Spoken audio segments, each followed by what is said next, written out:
বাড়ির ভিতরে প্রবেশ করেই আমরা চমকে উঠেছিলাম। কি বিশাল বাড়ি! বাড়ি না বলে বোধহয় প্রাসাদ বললেই ভালো হতো। তবু তো আমরা আছি শুধুমাত্র ঠাকুর দালানে। কি অপূর্ব স্থাপত্য শৈলী, কি সুন্দর অলঙ্করণ।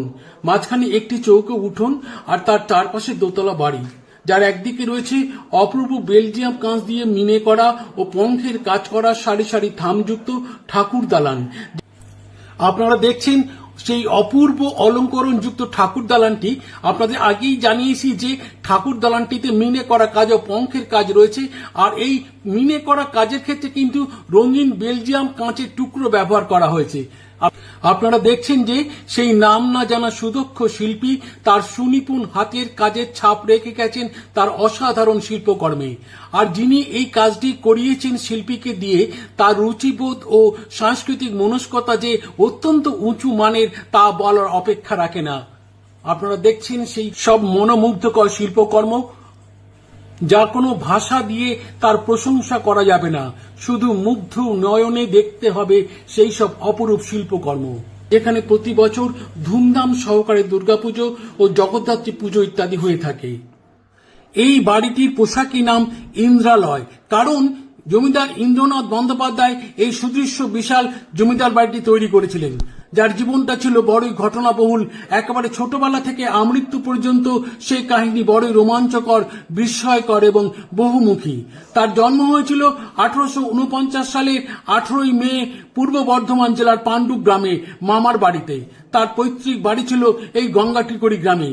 এই জমিদার বাড়ি থেকে সামান্য দূরে ইন্দ্রনাথ বন্দ্যোপাধ্যায়ের পড়াশোনা শুরু হয় তার পিতা বামাচরণ বন্দ্যোপাধ্যায়ের কর্মক্ষেত্র বিহারের পূর্ণিয়ার স্কুলে, কারণ তার পিতা বামাচরণ বন্দ্যোপাধ্যায় পূর্ণিয়াতে ওকালতি করতেন।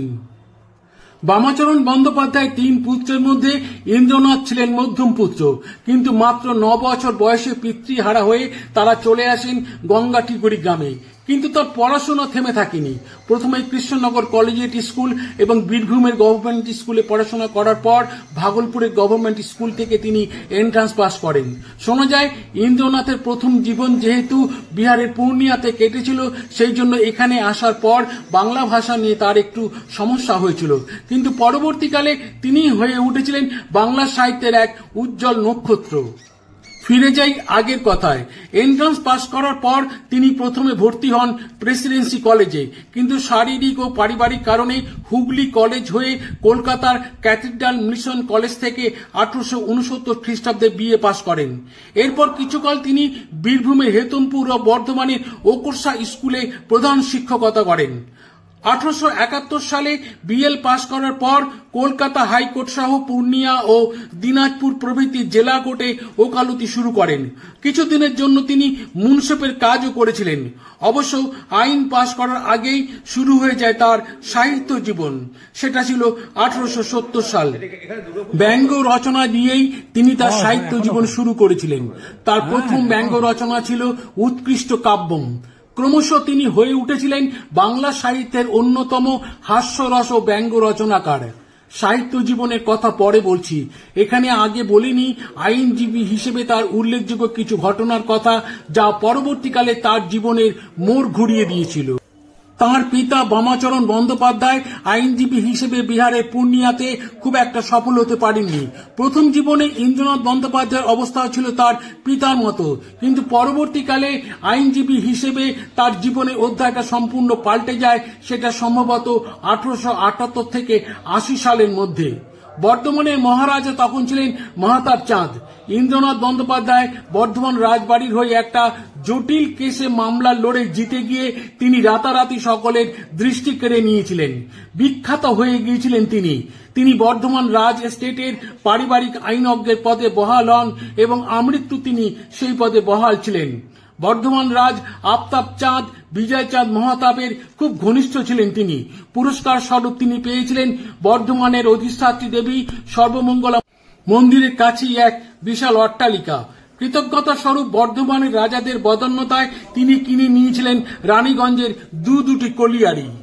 ঠাকুর দালানে একতলায় টানা লম্বা বারান্দায় সারি সারি বিভিন্ন আকারের কাঠের তৈরি রঙিন পেঁচার মূর্তি আমাদের নজর কেড়ে নিয়েছিল।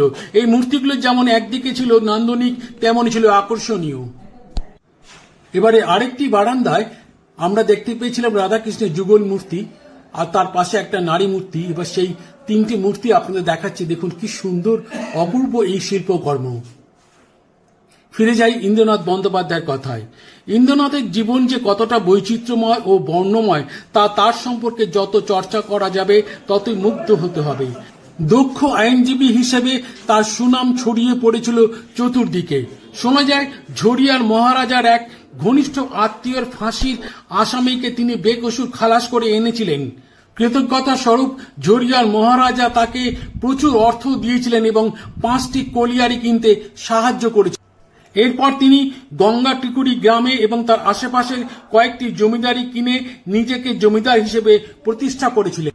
সীতাহাটি, নৈহাটি, মঙ্গলকোট থানার ক্ষীরগ্রামের জমিদারি কেনার পাশাপাশি বেশ কয়েকটি মহালও তিনি কিনে নিয়েছিলেন। একদিকে কলিয়ারি, অন্যদিকে জমিদারি এবং আরেকদিকে আইনজ্ঞ হিসেবে তিনি সেই সময় প্রচুর অর্থ উপার্জন করেছিলেন এবং বিপুল সম্পত্তির মালিক হয়ে উঠেছিলেন তিনি। গঙ্গাটিকুড়ি গ্রামে তাদের পারিবারিক সম্পত্তি থাকলেও তিনি তার পাশে এই সুদৃশ্য বিশাল অট্টালিকা নির্মাণ করেছিলেন। তবে এই অট্টালিকা নির্মাণের পেছনে আরও একটি কারণ আছে, সে কথা পরে বলছি। বিশাল অট্টালিকা ছাড়াও পুকুর, বাগান এবং গোলাবাড়ি ইত্যাদি তিনি নির্মাণ করেছিলেন। এবারে বলি তার সাহিত্য কীর্তির কথা। আগেই বলেছি যে আইন পড়তে পড়তে তিনি সাহিত্যের জগতে পা রেখেছিলেন। ইন্দ্রনাথ বন্দ্যোপাধ্যায় তার নামের পরিবর্তে পঞ্চানন্দ ও পাঁচু ঠাকুর নামের আড়ালে বেশ কিছু মজাদার ও ব্যঙ্গাত্মক রচনা তিনি লিখেছিলেন। 5টি স্বর্গের সম্পূর্ণ অমিতাক্ষর ছন্দে রচিত ভারত উদ্ধার তার অন্যতম শ্রেষ্ঠ সাহিত্য কীর্তি। তিনি 1878 সালের 26শে অক্টোবর পঞ্চানন্দ নামে একটি মাসিক পত্রিকা প্রকাশ করা শুরু করেছিলেন। পরবর্তীকালে পঞ্চানন্দ পত্রিকাটি বঙ্গবাসী পত্রিকার সাথে মিশে যায়। বঙ্গবাসী পত্রিকায় প্রকাশিত তার রচিত চুটকিগুলি নিয়ে 5 খণ্ডের পাঁচু ঠাকুর গ্রন্থমালা সংকলিত হয়েছিল।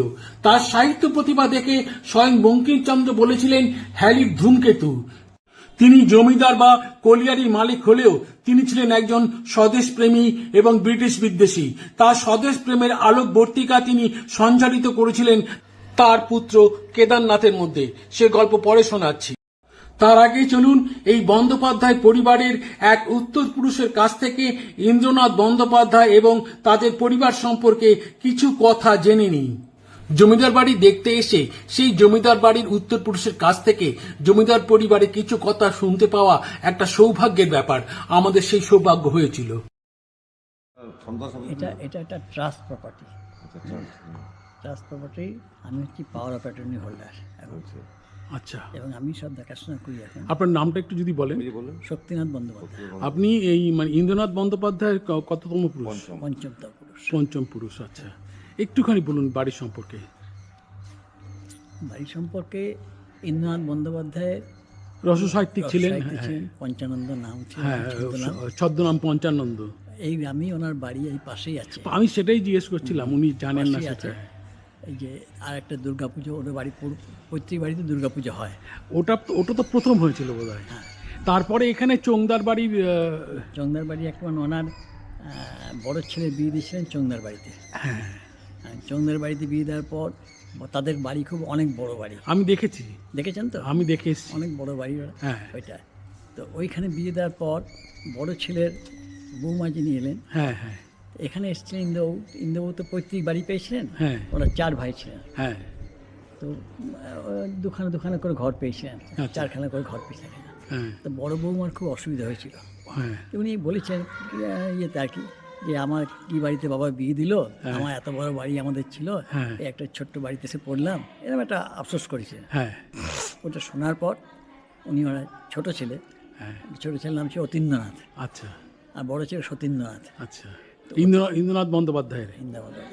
তো অতীন্দ্রনাথকে পাঠালেন উনি, যাও তোমার দাদার শ্বশুরবাড়িটি দেখে এসো, যে কীরকম ডিজাইনের, কীরকম ডিজাইন, কীরকম কী আছে, তুমি সব একটা পুরো প্ল্যান তৈরি করে নিয়ে এসো। আচ্ছা। ছোটো ছেলে গিয়ে 1 মাস থেকে সেই দাদার শ্বশুরবাড়িতে গোটা প্ল্যানটা তৈরি করে নিয়ে। আচ্ছা। দেখবেন এই চণ্ডীমণ্ডপ, আমিও যাইনি অবশ্য ইয়েতে, না আমি দেখে এসেছি, এইরকম চণ্ডীমণ্ডপটাই আছে, কিন্তু এত কারুকার্য না না না না বলছি সেটা। আচ্ছা, তো ওখানে গেলেন, তখন ছোটো ছেলে 1 মাস থেকে সেখানে প্ল্যানটা করে নিয়ে এসে এখানে করলেন। তখন ওদের কাছে প্রপোজাল এলো যে আমার বড় মেয়েকে তো বিয়ে দিচ্ছি আপনার বড় ছেলের সঙ্গে, আমার ছোট মেয়ের সঙ্গে আপনার ছোট ছেলে বিয়ে দিতে চাই আমরা। বাহ, কিন্তু ওদের বললেন আমার তো অসুবিধা নেই, আমি তো ওই বাড়িতে বিয়ে দিয়েছি।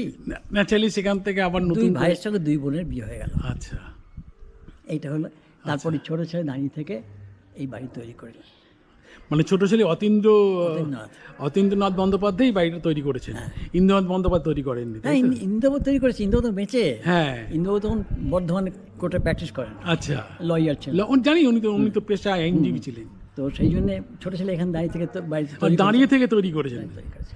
আচ্ছা, এবং ছোট ছেলে কলিয়ারি দেখা এটা সেটা কত সালের কথা বলুন মোটামুটি? প্রায় ধরুন 150 বছর হবে।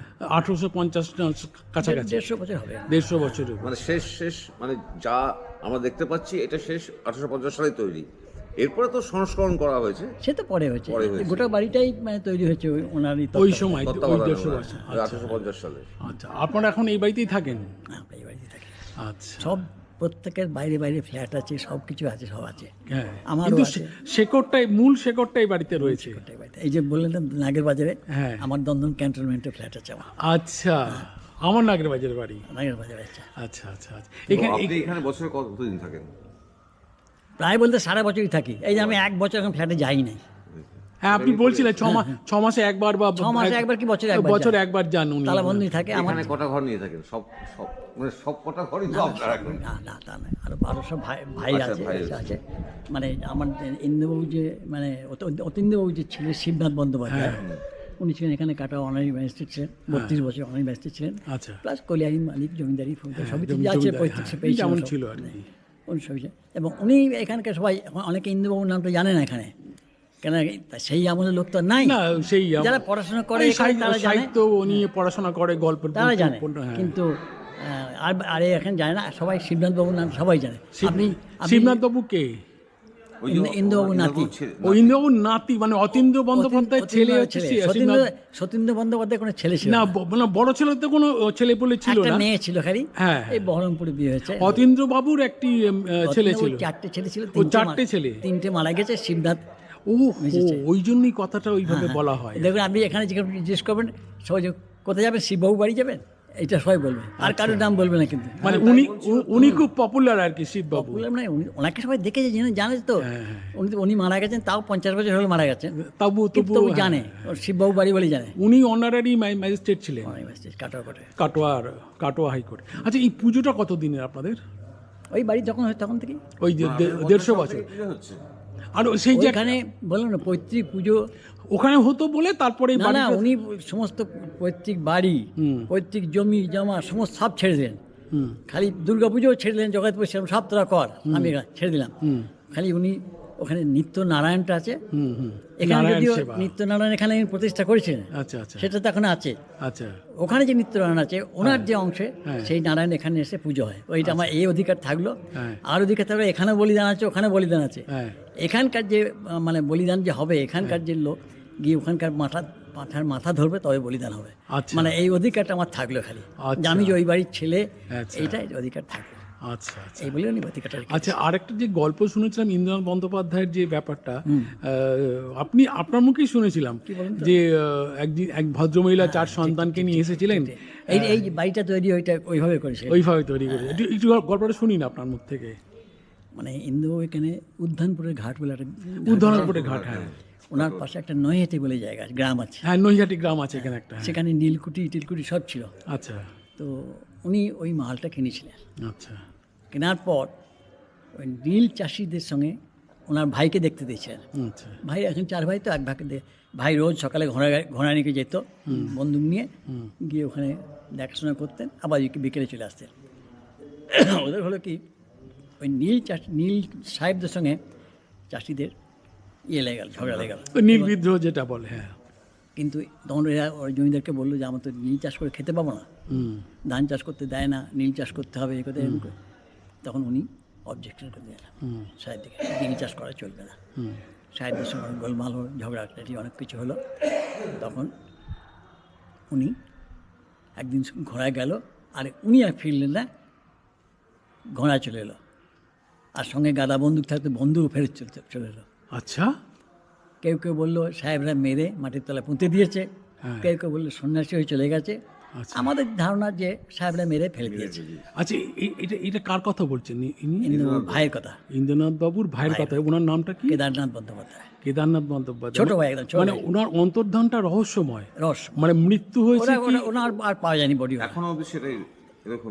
আমার মাঝে মাঝে আমার দাদুরা শুনেছে এই কাকাকে অমুক জায়গায় দেখা গেছে, অমুক জায়গায় দেখা গেছে, দাদুকে দেখা গেছে, কেউ পায়নি খুঁজে। আর ধারণা করা হয় মানে ঘোড়া এবং গাদা বন্দুক দুটো চলে না এসেছে, না, কিন্তু ঘোড়া বন্দুক চলে এলো, কিন্তু ওনাকে আর পাওয়া ওনাকে যায় বলতে সবাই একটা আমরা যারা ধারণা করি সাহেবরা মেরে মিলে মাটি তোলা পুঁতে পুঁতে দিয়েছে। আর তখন কে খোঁজ রাখছে কে খোঁজ রাখছে, গুম ঘরে গুম। হ্যাঁ, দিয়ে তারপর ইন্দ্রবাবু যখন আসতেন উনি যেতেন, এবার এসে যেতেন। ওই একদিন যেতে ফিরবার সময় উনি রাস্তায় দেখতে পেলেন এক ভদ্রমহিলা 2 ছেলে 2 মেয়েকে নিয়ে রাস্তায় বসে আছে। আচ্ছা। তখন বলি যে তোর তো বিকেল হয়ে এসছে। বলে তুমি কোথায় যাবে মা, এই রাস্তায় বিকেলবেলা বসে আছো? তখন বলি যে আমি যাবো। কোথায় যাবো না, এখানে পাশে একটা গ্রাম আছে জনাই বলে। আমি ওই জনাই রোড নয়, না না না, হুগলির জনাই নয়। তো আমি জনাই যাব। জনাই যাবে, এত রাস্তাতে জনাই যেতে পারবে না, বিকেল হয়ে গেছে, সন্ধ্যা অন্ধকার হয়ে যাবে। তুমি এক কাজ করো, আমার সঙ্গে চলো, আমার বাড়িতে রাত্রিরে থাকবে, কাল সকালে তখন জনাই আমি পাঠিয়ে দেবো, ব্যবস্থা করে পাঠিয়ে দেবো। উনি এলেন, ঘরে থাকলেন, রাত্রিরে খাবার দাওয়া দেওয়া হলো, খাওয়া দাওয়া করলেন। সকালবেলা ওনাকে আর পাওয়া গেল না। তারপরে উনি স্বপ্নাদিষ্ট হলেন। না, ইন্দ্রবাবু খুব চিন্তা হলো, কোথায় গেলেন বন্ধুবেলা, আমার বাড়ি থেকে চলে গেলেন রে। দিয়ে তারপরে 2-4 দিন মধ্যেই স্বপ্নাদেশ হলো। স্বপ্ন করে যে আমি জনায় আছি, তো জনায় খুব অনার সৃষ্টি হচ্ছে, আমার জনায় থাকতে ভালো লাগছে, তুই নিয়ে এসে আমাকে প্রতিষ্ঠা কর। তখন ওনার ওই বাড়িতে তখন তখন বললেন যে পাত্তা দিলেন না ইন্দ্রবাবু। স্বপ্ন দেখে পরপর 3 দিন যখন এমনি স্বপ্ন দেখলেন, তখন বললেন ঠিক আছে, তাহলে একটা কি ব্যবস্থা করতে হয়। ওনার যে পৈতৃক পুজো হয় সেখানে মা দুর্গা 4 হাতের, এবং মা দুর্গার রঙটা লাল, তান্ত্রিক দুর্গা বলে। দিয়ে তার উল্টো দিকে ঘট বসিয়ে উনি পুজো করলেন।